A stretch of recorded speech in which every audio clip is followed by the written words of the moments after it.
श्री भक्तमाल में श्री हरि ध्यान निष्ठ भक्तगण में त्रय सुता। पहली है आकोति। आकोति जी का वर्णन 6 या 5 में यज्ञ अवतार के प्रसंग में आया है। दूसरी है परसुति। परसुति जी का वर्णन 6 या 12 में दक्ष जी के प्रसंग में आगे दिया गया है। तीसरी है देव आहुति। देव आहुति का वर्णन 6 या 16 में कर्दम जी के प्रसंग में आगे दिया है। श्री सुनीति जी का वर्णन 6 या 9 में ध्रुव के प्रसंग में आया है। श्री सती जी, पतिव्रता स्त्रियों में सबसे पहले दक्ष कन्या सती का नाम लिया जाता है।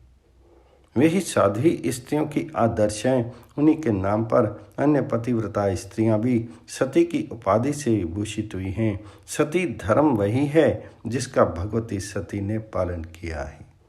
उनके द्वारा स्वीकृत और पालित धर्म ही शास्त्रों में सती धर्म के नाम से संकलित है।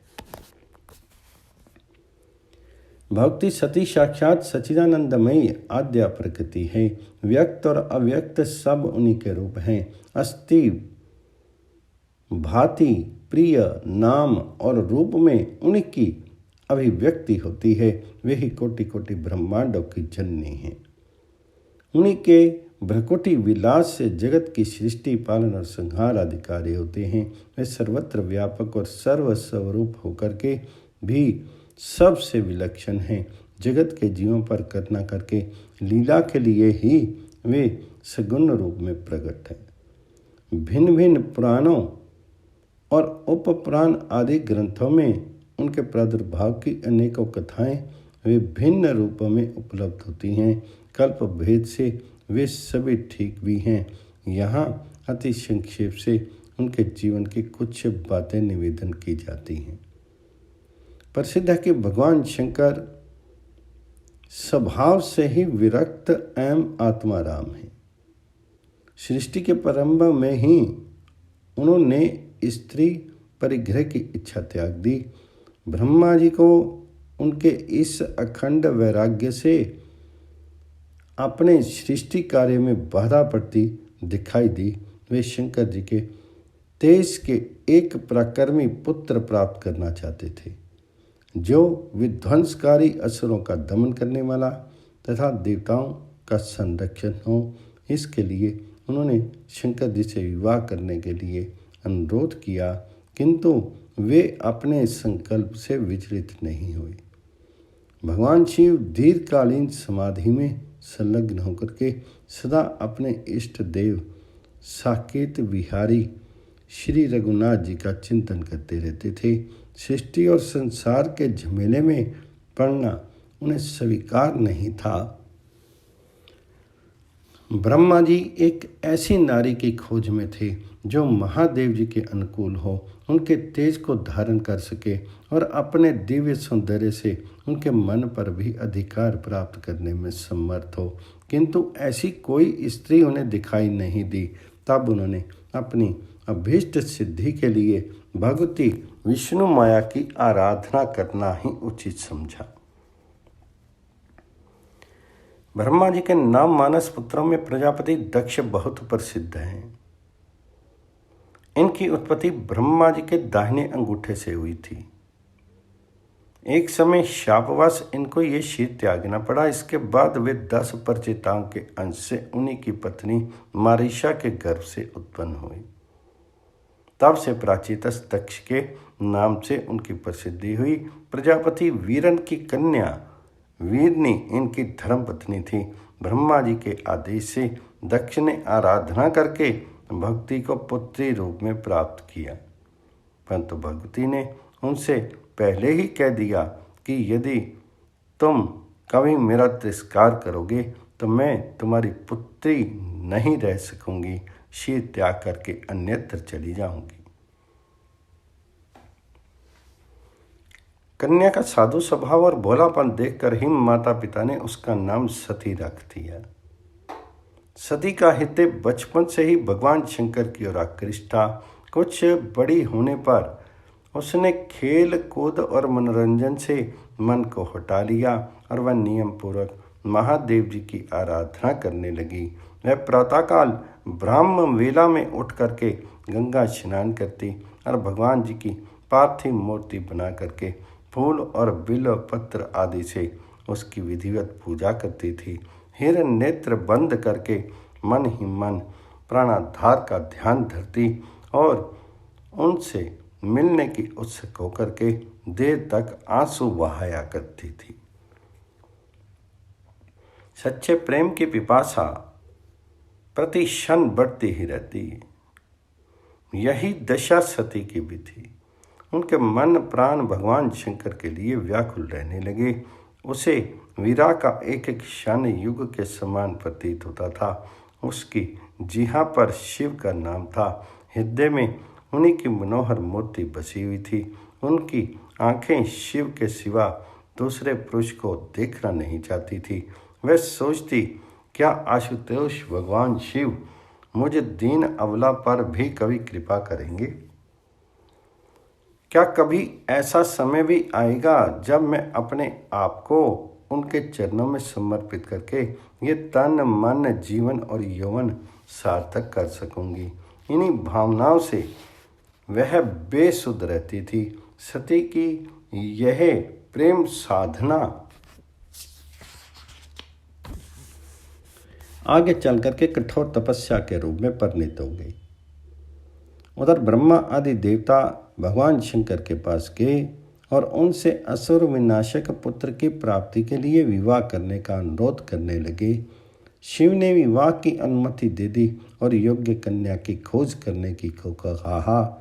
ब्रह्मा जी ने कहा, मैं ईश्वर दक्ष कन्या सती आपको पति रूप में प्राप्त करने के लिए तपस्या कर रही है। वही आपके श्रद्धा अनुरूप है, आप उन्हें ग्रहण करें। शिव ने तथास्तु कह करके देवताओं को विदा कर दिया। सती की व्रत आराधना अब पूर्ण होने को आई। अश्विनी मास के शुक्ल पक्ष की अष्टमी तिथि थी। सती ने उस दिन बड़े प्रेम और भक्ति के साथ अपने प्राण आराध्य महेश्वर का पूजन किया। दूसरे दिन व्रत पूर्ण होने पर भगवान शिव एकांत कुटीर में सती के सम्मुख प्रकट होगी। सती निहाल होगी, जिनकी बाट जोहते जोहते युग बीत गए थे। उन्हीं आराध्य देव को सहसा सामने पाकर के वे क्षण भर के लिए लज्जा से जड़वत होगी।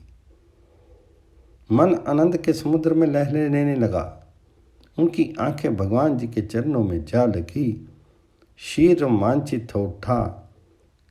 कांपते हाथों से प्रीतम का चरण स्पर्श किया और भक्ति भाव से प्रणाम करके प्रेम अश्रुओं से वह उनके पांव पखारने लगी।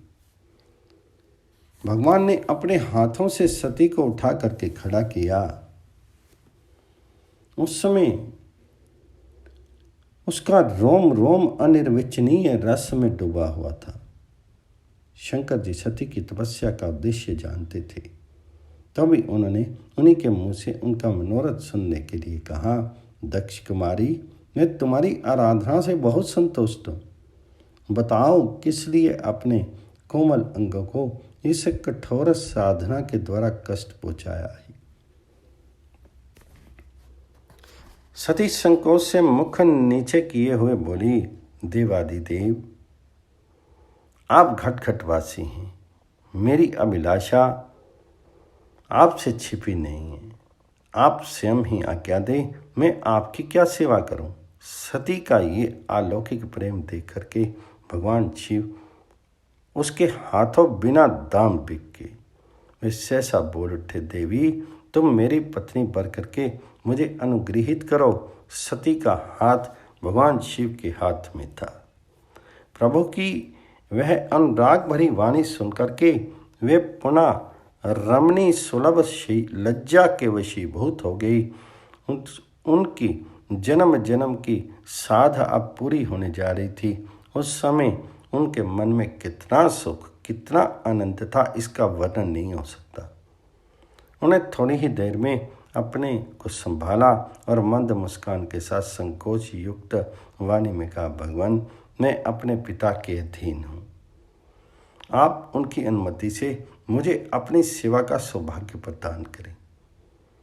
बहुत अच्छा कहकर के शंकर जी ने सती को आश्वासन दिया और उससे विदा लेकर के वे वहीं अंतर्ध्यान हो गए। इधर सती की तपस्या और वरदान प्राप्ति के बाद दक्ष के घर में फैल गई। उसे सुनकर दक्ष चिंता में पड़े थे कि किस प्रकार सती का विवाह शिव जी के साथ होगा।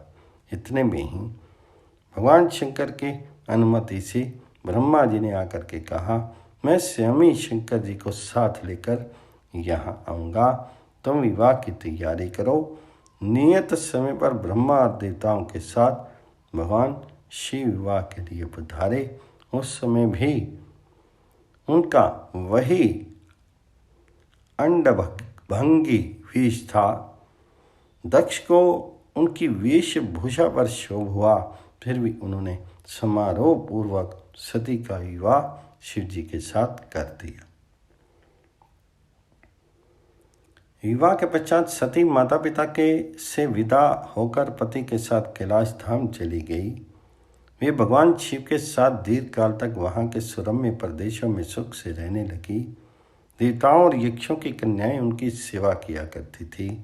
भगवान शिव के पास अनेक देव ऋषि, ब्रह्म ऋषि, योगी, यति, संत, महात्मा पधारते और सत्संग का लाभ उठाया करते थे। सती को वहाँ भगवत चर्चा में बड़ा सुख मिलता था। उस दिव्य वातावरण में रहते हुए उन्हें कितने ही युग बीत गए। सती के तन, मन और प्राण केवल शिव की आराधना में लगे रहते थे। उनके पति, प्राणेश और देवता सब कुछ भगवान शिव ही थे। एक बार त्रेता युग आने पर पृथ्वी का भार उतारने के लिए श्री हरि ने रघुवंश में अवतार लिया था। उस समय वे पिता के वचन से राज्य त्याग करके तापस वेश में दंडकारण्य के भीतर विचरण कर रहे थे। इसी समय रावण ने मारीच को कपट मृग बना करके भेजा था और सूने आश्रम से सीता को हर लिया था। एवं श्री राम जी साधारण मनुष्य की भांति वीरा से व्याकुल होकर के लक्ष्मण जी के साथ वन में सीता जी की खोज कर रहे थे, जिनके कभी संयोग वियोग नहीं है।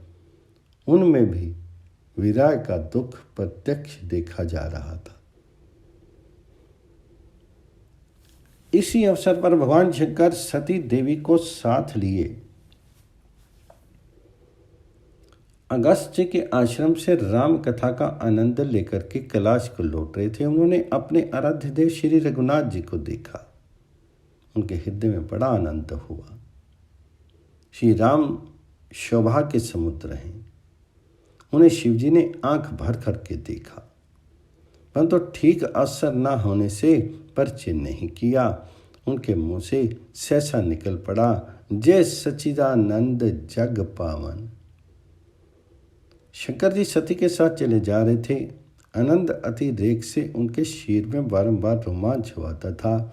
सती ने जब उनकी इस अवस्था को लक्ष्य किया तो उनके मन में बड़ा संदेह हुआ। वे सोचने लगी, शंकर जी तो सारे जगत के वंदनीय हैं। देवता, मनुष्य और मुनि सब इनको मस्तक झुकाते हैं।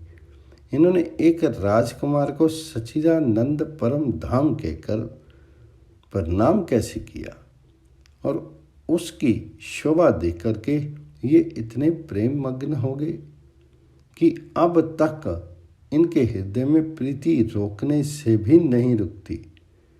जो ब्रह्म सर्वत्र व्यापक, माया रहित, अजन्मा, अगोचर, इच्छा रहित और भेद शून्य है, जिसे वेद भी नहीं जान पाता, वे क्या देह धारण करके मनुष्य बन सकता है। देवताओं के हित के लिए जो मनुष्य से शरीर धारण करने वाले विष्णु हैं, वे भी तो शिव जी की ही भांति सर्वज्ञ हैं। भला वे कभी अज्ञानी की भांति स्त्री को खोजते फिरेंगे? परंतु शिव जी ने सर्वज्ञ होकर भी उन्हें सच्चिदानंद कहा है। उनकी बात भी तो झूठी नहीं हो सकती। इस प्रकार सती के मन में महान संदेह खड़ा हो गया। यद्यपि उन्होंने प्रकट कुछ नहीं कहा, फिर भी अंतर्यामी शिवजी सब जान गए। उन्होंने सीता को समझा करके कहा कि समस्त ब्रह्मांडों के अधिपति मायापति नित्य परम स्वतंत्र ब्रह्म रूप मेरे इष्ट देव भगवान श्री राम ने ही अपने भक्तों के हित के लिए अपनी इच्छा से रघुकुल रत्न होकर के अवतार लिया है। पर सती के मन में उनका उपदेश नहीं बैठा। तब महादेव जी मन ही मन भगवान जी की माया का बल जान करके मुस्कुराते ही बोले, यदि तुम्हारे मन में अधिक संदेह है तो जाकर के परीक्षा क्यों नहीं लेती? जब तक तुम लौट नहीं आओगे मैं ऐसी बड़ की छां में बैठा रहूंगा। भोली भाली सती पर भगवान जी की योग माया का प्रभाव पड़ चुका था। हे पति की आज्ञा पाकर के चली। इधर शंकर जी अनुमान करने लगे, आज सती का कल्याण नहीं है। मेरे समझाने पर भी जब संदेह दूर नहीं हुआ तो विधाता ही विपरीत है, इसमें भलाई नहीं है। जो कुछ राम ने रच रखा है वही होगा। तर्क करके कौन प्रपंच में फंसे, यूँ विचार करके वे भगवान जी का नाम जपने लगे। उधर सती ने खूब सोच विचार करके सीता का रूप धारण किया और आगे बढ़कर उस मार्ग पर चली गई जिधर श्री रामचंद्र जी आ रहे थे।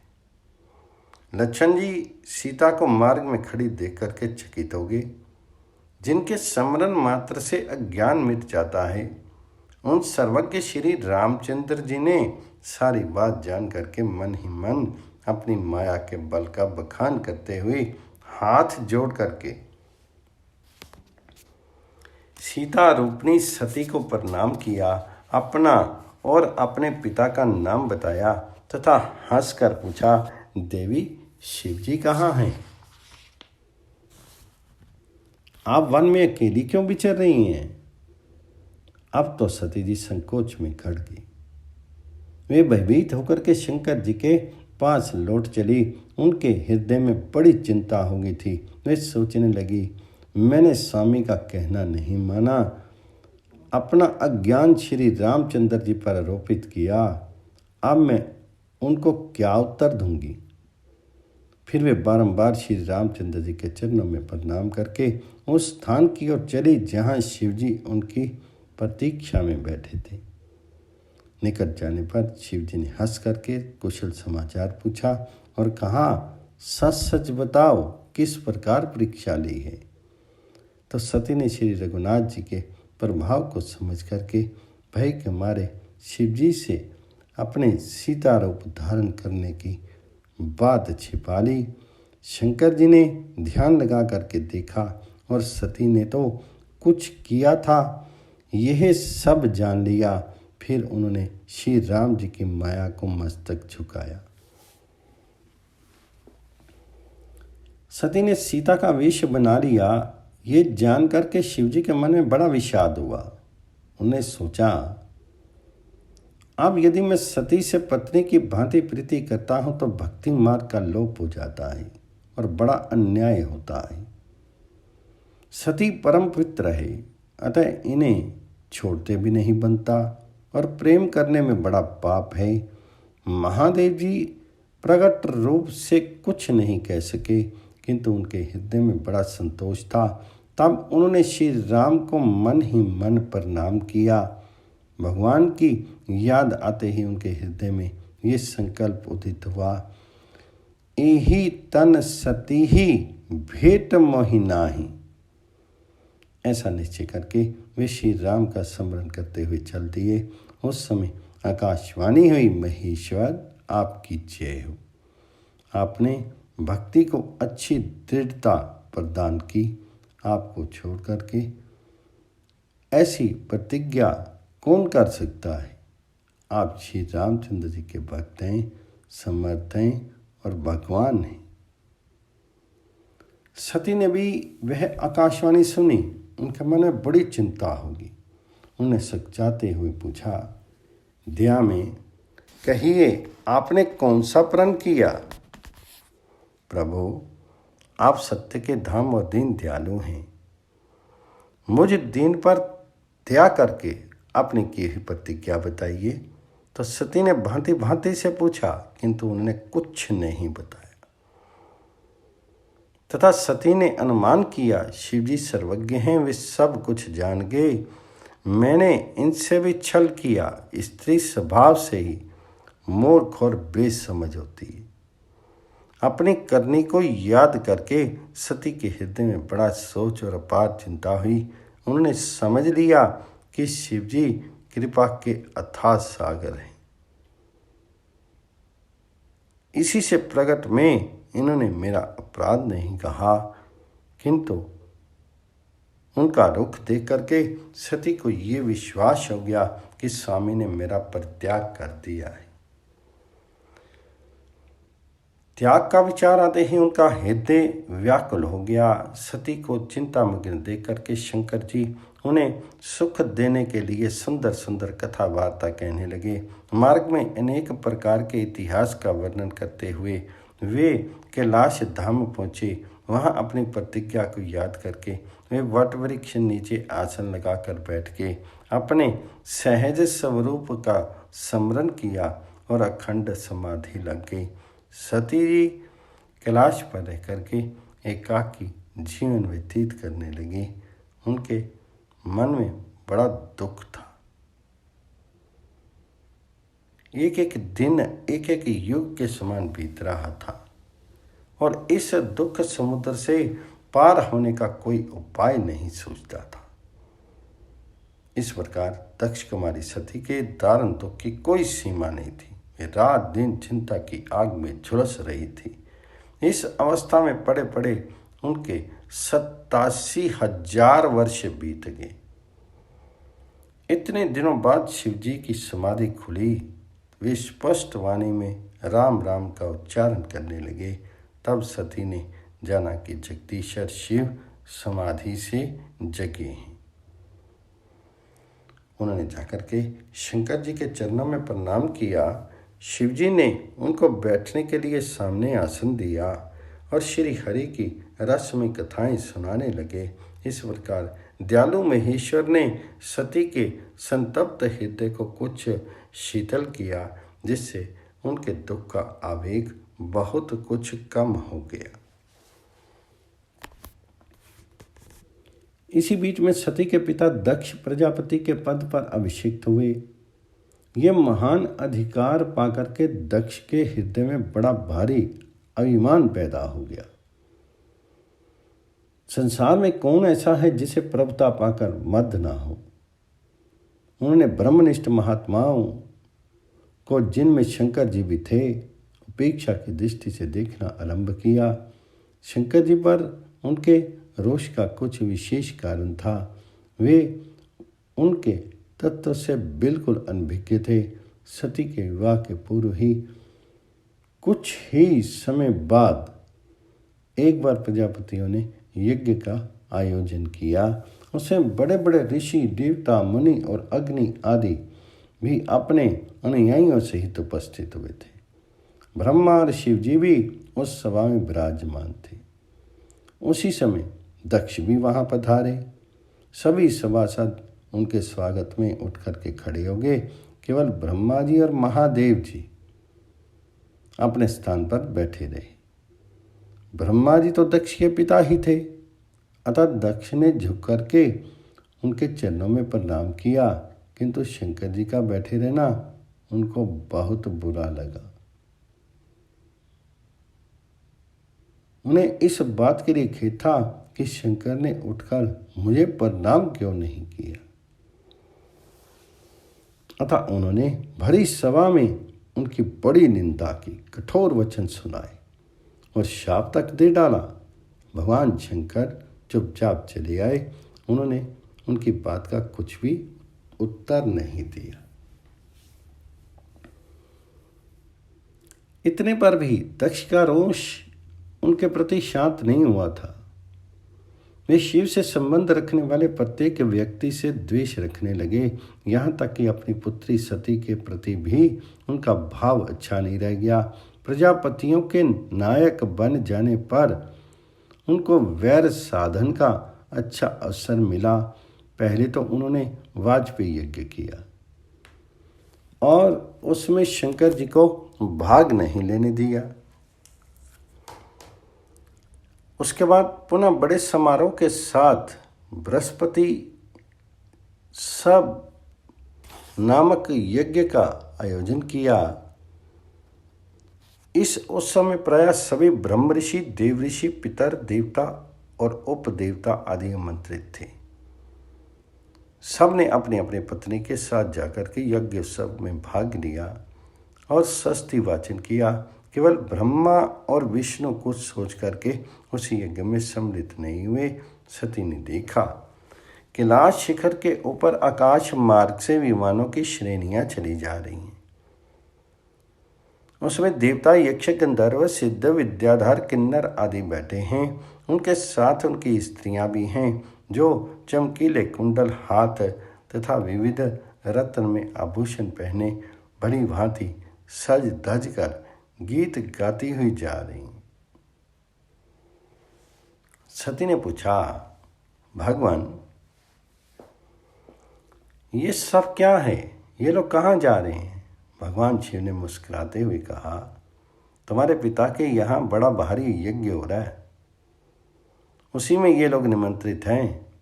पिता के यज्ञ की बात सुनकर के सती को कुछ हर्ष हुआ। उन्होंने सोचा यदि स्वामी की आज्ञा हो तो यज्ञ के ही बहाने कुछ दिन वहीं चल कर रहूं। ये विचार करके वे भय, संकोच और प्रेम रस में सनी हुई वाणी में बोली, देव, पिताजी के घर यज्ञ हो रहा है तो उसे मेरी अन्य बहनें भी अवश्य पधारेंगी। माता और पिता से मिले मुझे युग बीत गए। इस अवसर पर आपकी आज्ञा हो तो आप और मैं दोनों वहां चलें। यज्ञ का उत्सव ही देखेंगे और सबसे भेंट मुलाकात भी हो जाएगी। प्रभु, ये ठीक है कि उन्होंने निमंत्रण नहीं दिया, अतः वहाँ जाना ठीक नहीं है। तथापि पति, गुरु और माता पिता आदि सहृदयों के यहाँ बिना बुलाए भी जाना चाहिए। संभव है भीड़ भाड़ में निमंत्रण देना भूल गए हों अथवा देने पर भी यहाँ पहुँच ना पाया हो। तो शिवजी ने कहा, इसमें संदेह नहीं है कि माता पिता आदि गुरुजनों के यहाँ बिना बुलाए भी जा सकते हैं, परंतु ऐसा तभी करना चाहिए जब वहाँ के लोग प्रेम रखते हों। जहाँ कोई विरोध मानता हो, जहाँ जाने से कदापि कल्याण नहीं होता। तुम्हारे पिता मुझसे द्वेष रखते हैं, अतः तुम्हें उनको और उनके अनुयायियों के देखने का भी विचार नहीं करना चाहिए। यदि तुम मेरी बात नहीं मान करके वहाँ जाओगी तो इसका परिणाम अच्छा नहीं होगा, क्योंकि किसी प्रतिष्ठित व्यक्ति को जब अपने स्वजनों द्वारा तिरस्कार प्राप्त होता है तो वह तत्काल उसकी मृत्यु का कारण बन जाता है। इसके बाद शंकर जी ने बहुत प्रकार से समझाया बुझाया, पर सती रहना नहीं चाहती थी। स्वजनों की स्नेह का स्मरण करके उसका हृदय भर आया। वे आंखों में आंसू भर के रोने लगी। तब महादेव जी ने अपने प्रधान पार्षदों को साथ दे करके सती को अकेली ही विदा कर दिया। सती अपने समस्त सेवकों के साथ गंगा तट पर बनी हुई दक्ष की यज्ञशाला में पहुंची। मंडप में पहुंचने पर दक्ष ने सती का किंचित भी सत्कार नहीं किया। उनकी चुप्पी देख करके दूसरे लोग भी उन्हीं के भेजे कुछ भी नहीं बोले। केवल माता और बहनें सती से प्रेम पूर्वक मिली और उन्हें आदर पूर्वक उपहार की वस्तुएं देने लगी, किंतु पिता से अपमानित होने के कारण स्वाभिमानिनी सती ने किसी की दी हुई कोई भी वस्तु स्वीकार नहीं की। सती की स्वामी की कही हुई बातें याद आने लगी। उस यज्ञ में शिवजी के लिए कोई भाग ना दे करके उनका घोर अपमान किया गया था। सती ने इस बात की ओर भी लक्ष्य किया। इससे उनके मन में बड़ा क्रोध हुआ, उनकी भौहें तनकी, आंखें लाल हो गई और ऐसा जान पड़ा मानो वे संपूर्ण जगत को भस्म कर देंगी। उनका ये भाव देख करके शिव के पार्षद भी दक्ष को दंड देने के लिए उद्यत हो गए, किंतु सती ने उन्हें रोक दिया और समस्त सभासदों के सामने इस प्रकार कहना आरंभ किया, पिताजी, भगवान शंकर संपूर्ण देहधारियों के प्रिय आत्मा हैं। उनसे बढ़कर के इस संसार में दूसरा कोई भी नहीं है। उसके लिए ना कोई प्रिय है ना अप्रिय, वे सर्वरूप हैं। अतः उनका किसी के साथ भी वैर विरोध नहीं है। ऐसे भगवान के साथ आपको छोड़ करके दूसरा कौन विरोध कर सकता है? अहो, महापुरुषों के मन रूपी भ्रमर ब्रह्म आनंद में रस का पान करने की इच्छा से जिनके चरण कमलों का निरंतर सेवन करते हैं तथा जो भोग चाहने वाले पुरुषों को उनके अभीष्ट भोग भी देते हैं, उन्हीं विश्व बंधु भगवान भूतनाथ से आप वैर करते हैं। ये आपके लिए बड़े दुर्भाग्य की बात है। सुनती हूँ आप कहा करते हैं वे केवल नाम मात्र के शिव हैं। उनका वेश तो महान अशिव अभद्र है, क्योंकि वे नरमुंडों की माला, चिता की राख और हड्डियां धारण किए, जटा बिखराए, भूत पिशाचों को साथ लिए शमशान में विचरा करते हैं। मालूम होता है शिव के उस अशिव रूप का ज्ञान सबसे अधिक आपको ही है। आपके सिवा दूसरे देवता ब्रह्मा आदि भी इस बात को नहीं जानते, तभी तो वे शिव के चरणों पर चढ़े हुए निर्माल्य को अथवा उनके चरणोदक को अपने मस्तक पर धारण करते हैं। पिताजी, शास्त्र क्या कहता है? यदि कोई उच्छृंखल प्राणी धर्म की रक्षा करने वाले ईश्वर की निंदा करे तो अपने में उसे दंड देने की शक्ति ना होने पर दोनों कान मूंद ले और वहां से हट जाए, अथवा यदि शक्ति हो तो उस बकवादी की दुष्ट की जिहा को काट करके फेंक दे। ऐसा करते समय कदाचित प्राणों पर संकट आ जाए तो प्राणों को भी त्याग दे, वही धर्म है। यदि भगवान नीलकंठ की निंदा करने वाले हैं, आप भगवान नीलकंठ की निंदा करने वाले हैं, अतः आपसे उत्पन्न हुए इस शीर को अब मैं नहीं धारण करूंगी। यदि भूल से कोई दूषित अन्न खा लिया जाए तो वमन करके उसे निकाल देना ही आत्म शुद्धि के लिए आवश्यक बताया गया है। भगवान शिव जब जब आपके साथ मेरा संबंध दिखलाते हुए मुझे हंसी में भी दक्ष कुमारी के नाम से पुकारते हैं, तब तब उस हास परिहास को भूल करके मेरा मन तुरंत ही दुख के अगाध समुद्र में डूब जाता है। अतः आपके अंग से उत्पन्न हुए इस शावत तुल्य शरीर को अब त्यागे देती हूँ, क्योंकि ये मेरे लिए कलंक रूप है। यज्ञ मंडप में इस प्रकार कहकर देवी सती मौन होके उत्तर दिशा में बैठ गई। उनका शीर पीताम्बर से ढका था। वे आचमन करके नेत्र बंद किए योग मार्ग में स्थित हो गई। पहले उन्होंने आसन को स्थिर किया, फिर प्राण और अपान वायु को एक रूप करके नाभि चक्र में स्थापित किया। तदनंतर उदान वायु को नाभि चक्र से धीरे धीरे ऊपर उठाया और बुद्धि सहित हृदय में स्थापित कर दिया। फिर हृदय स्थित वायु को वे कंठ मार्ग से भरकुटियों के बीच में ले गई। महापुरुषों के भी पूजनीय भगवान शिव, जिसको बड़े आदर के साथ अपने अंक में बिठा चुके थे, उसी शीर को मनस्विनी सती देवी दक्ष पर क्रोध होने के कारण त्याग देना चाहती थी। अतः उन्होंने अपने संपूर्ण अंगों में अग्नि और वायु को धारण की। इसके बाद वे अपने स्वामी जगत गुरु भगवान शिव के चरणारविंद मकरंद का चिंतन करने लगी। उसके सिवा दूसरी किसी वस्तु का उन्हें भान नहीं रहा। उस समय उनकी वह दिव्य देह जो स्वभाव से ही निष्पाप थी, तत्काल योग अग्नि से जल करके भस्म हो गई। इस प्रकार पति प्राणा सती की अहलौकिक लीला समाप्त हुई। उन्होंने जीवन भर सदा ही तन मन प्राण से अपने पति भगवान शिव की सेवा और सम आराधना की तथा अंत में भी उन्हीं का चिंतन करते करते प्राण त्याग किया। मरते समय भी उन्होंने भगवान से यही वर मांगा कि प्रत्येक जन्म में मेरा भगवान शिव के ही चरणों में अनुराग हो। इसलिए वे पुनः गिरिराज हिमालय के यहाँ पार्थी के रूप में प्रकट हुई और भगवान शंकर को ही पति रूप में प्राप्त किया। सती का ये दिव्य पति प्रेम भारत की नारियों के लिए आदर्श बन गया। आज घर घर में सती पूजा की जो प्रथा चली आती है, उसमें दक्ष कन्या सती के प्रति भी भारतीय नारियां अपनी श्रद्धा और भक्ति अर्पित करती हैं।